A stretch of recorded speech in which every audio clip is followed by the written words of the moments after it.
Eu vou fazer o experimento da atividade 1, que é o dos potes.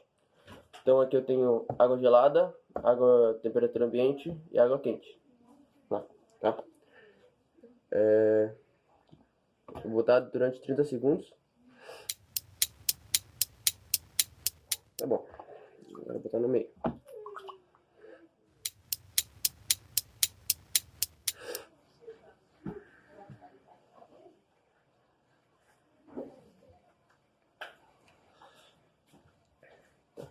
E agora então eu vou responder as perguntas aqui. A água do recipiente do meio está fria ou quente? Olhando pela minha mão direita, que é a que estava na água gelada, depois que eu coloco a mão ela começa a ficar mais quente, né? Isso porque eu vou explicar na próxima pergunta. E já olhando pela minha mão esquerda, ela fica mais fria. Mas conforme o tempo passa ali, se eu ficasse mais tempo, ela se balançaria, eu acho que ficaria morna. No meu ver, aí estaria morna. O que você diria se o seu termômetro fosse a mão direita? Eu diria que, como ela estava na água gelada, eu diria que ela, depois que eu botei no recipiente do meio, eu diria que ela estaria começando a ficar com uma temperatura elevada, porque o meu ficou meio morno, mas ele estava ficando um pouquinho mais quente.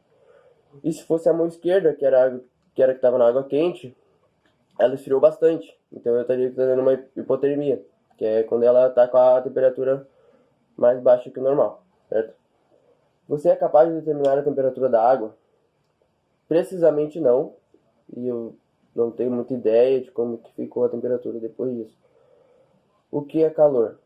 Bom, calor é basicamente a energia, né? Transição de energia de um corpo que tem temperatura alta para um corpo que tem temperatura mais baixa. No caso, mais quente para mais frio. É basicamente o conceito de calor. Qual o fluxo do calor na mão esquerda e na mão direita quando ambos estão na água gelada e na água quente? Quando eu falei no começo ali, é assim, o fluxo da minha mão que estava na água gelada, ela passa a...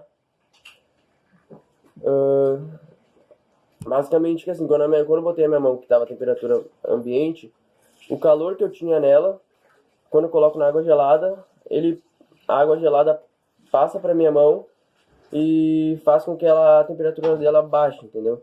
E na minha mão esquerda, que é a que eu botei na água quente, estava a temperatura ambiente, o fluxo de calor que tinha na água com temperatura alta, ela passa para minha mão, faz com que o fluxo da temperatura da minha mão ela aumente, certo? E quando eu ponho no meio, acontece uma transição de temperatura. A que estava com a minha mão que estava com a água gelada, ela passa para minha mão esquerda que estava na água quente, e assim a minha mão que estava na água quente passa para minha mão que estava na água gelada quando eu coloco no meio as duas, entendeu? Por isso que acontece essa transição. Essa é que é o conceito de calor, que é uma transição de um corpo com maior temperatura com de menor temperatura. Então acontece isso, sabe? Respectivamente. Finalizei aqui, mas vi que faltou uma pergunta. É o seguinte: é confiável então medir a temperatura de alguém colocando a mão em sua testa? Não, porque só com a mão a gente não tem como saber uma temperatura precisa. É por isso que é melhor a gente usar o termômetro, porque ele é um instrumento com objetivo já para isso. Então, não é confiável. É só isso. Bom, então eu vou responder as perguntas sobre os estudos das escalas termométricas.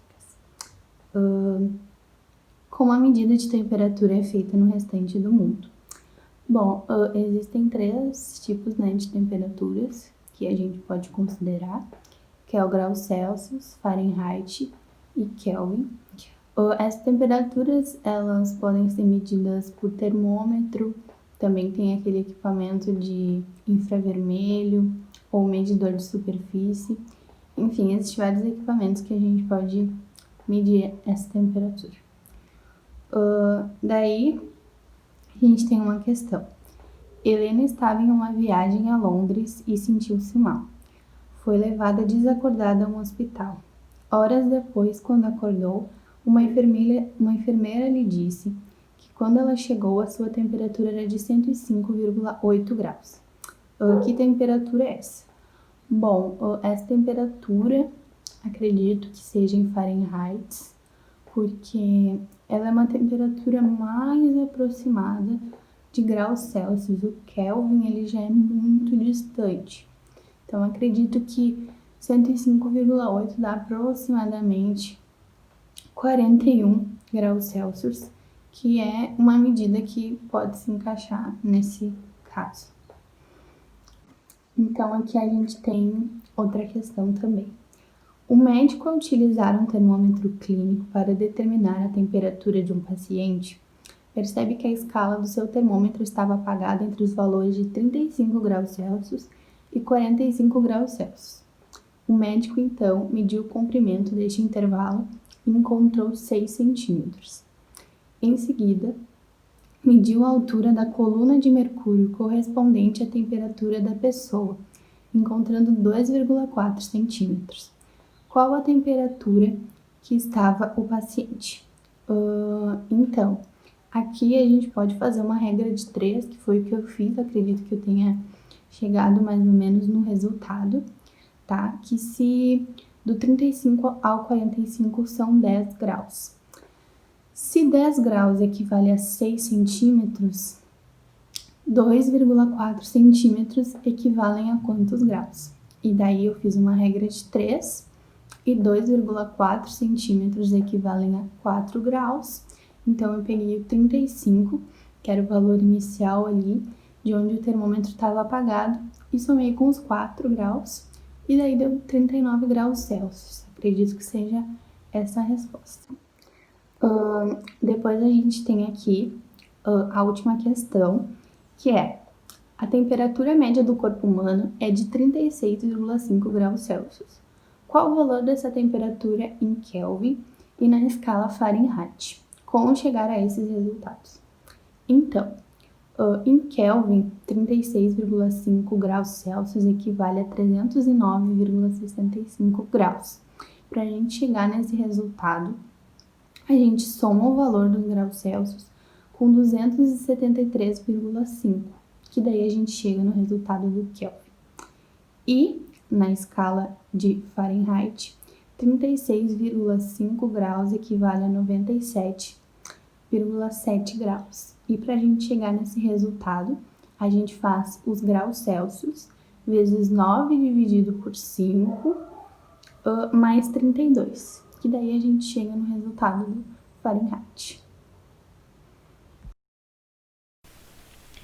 Para fazer esse experimento, eu usei uma garrafa PET de 550 ml, cola quente, canudo transparente, 200 ml de álcool e um suco de morango em pó. Então, para começar, a primeira coisa que eu fiz foi um buraquinho com uma broca nessa tampinha. Então, agora que eu já furei a tampinha, eu vou colocar o canudinho para ver mais ou menos a altura que eu vou deixar o canudinho e conseguir vedar com a cola quente.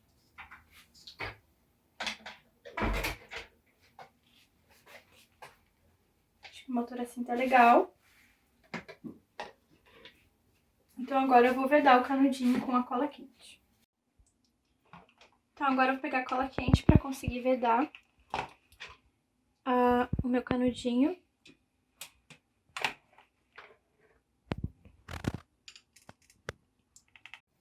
Agora eu vou colocar 200 ml de álcool dentro do medidor para poder colocar dentro da garrafinha. Agora eu vou adicionar o suco de morango para dar cor.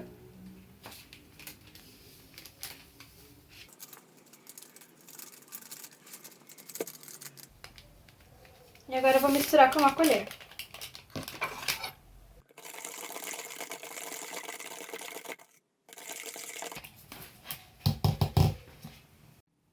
Agora eu vou colocar a nossa solução de álcool e suco de morango dentro da garrafinha.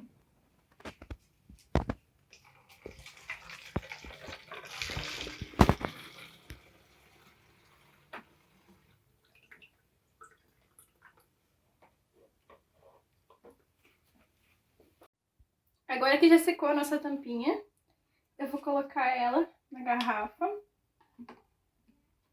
e realizar o primeiro experimento com o nosso termômetro. Meu Deus, tá subindo. Tá normal? Olha.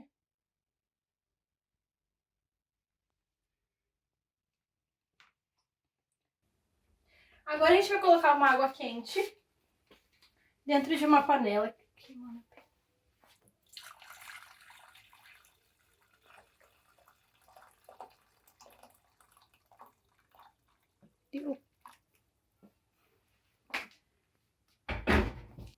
Agora a gente vai pegar o nosso termômetro e ver o que acontece se a gente colocar ele em banho-maria numa água quente.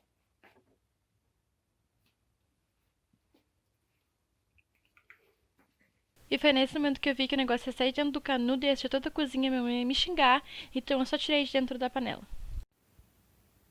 Então agora a gente vai colocar na geladeira durante 20 minutos pra ver o que acontece.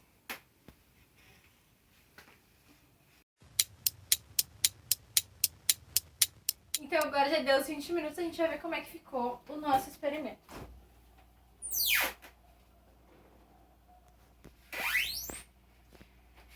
E agora a gente consegue ver que ele baixou. E como a gente tirou da geladeira, ele já voltou a subir, porque tá aquecendo o álcool na temperatura ambiente que a gente tirou da geladeira. Mas quando ele tava na geladeira, ele tava com o nível aqui, bem no nível que tá o álcool fora do canudo.